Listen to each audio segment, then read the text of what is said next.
Guys नमस्ते सेवारो म सागर single. म अहिले डाँडा बजारको चाहिँ सुनाखरी होमस्टे भन्छ यहाँनिर म आएको छु है गाइज। यो उज्यालो भएर त्यति साह्रो देखिएको छैन, एकदम राम्रो वातावरण छ र यो ठाउँमा तपाईँहरू आउनुहोला।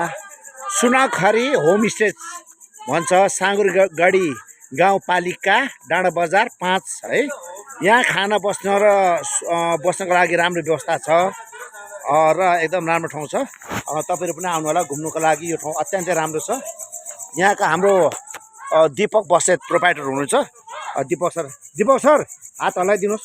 यो होमस्टेको प्रोपाइटर है उहाँ। ल अनि यहाँ एकदम इन्जोय गर्दैछौँ हामीहरू है। उता हाम्रो सानो बाबा सुब्बा सीमा रेखाको हिरो नायक है। र अहिले हामी यसो घुमिरहेको छौँ। रमाइलो ठाउँ छ, तपाईँहरू पनि एकचोटि आउनुहोस् होइन। डाँडा बजारको सबैभन्दा राम्रो होमस्टे है यो ठाउँ। एकदम राम्रो ठाउँ छ बस्नुको लागि, पार्किङको व्यवस्था छ। यी नानीहरू पनि के अरे हाम्रो यस्तो राम्रो ठाउँ छ। तपाईँहरू पनि घुम्न आउनुहोस् होला। नानीहरू इन्जोय गरिरहेको छ फुलहरू। यस्तो राम्रो ठाउँमा म आएको छु, तपाईँहरू पनि इन्जोय गर्नु आउनुहोला।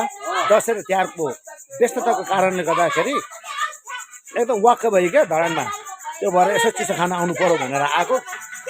ओभर दामी छ है साथीभाइ है गाइज। ल तपाईँहरू पनि आउनु होला भन्दै अर्कोचोटि भेटमा तपाईँहरूसँग फेरि पनि भेट्ने बाचा गर्दै ओके म बिदा मागेँ। By by.